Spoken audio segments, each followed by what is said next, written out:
My name is Pashmeen Kaur and I am a second prof student of Moti Nehru Medical College, Prayagraj.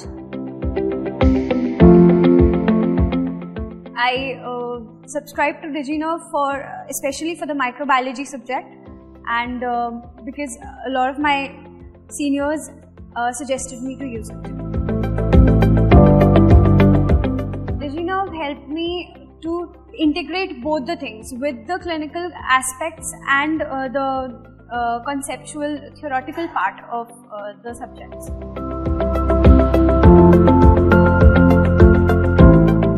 As I have already said, I rely on DigiNerve when it comes to microbiology, and I find it very difficult. So as a subject, I find it difficult. So it's a very good platform.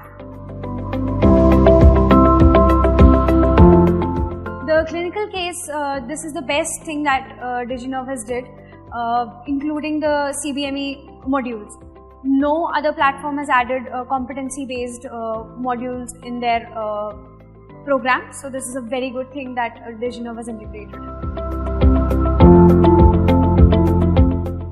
100% I would recommend DigiNerve to all of my colleagues. Because it's a good platform, it has integrated both the things from a professional point of view to our PG preparation.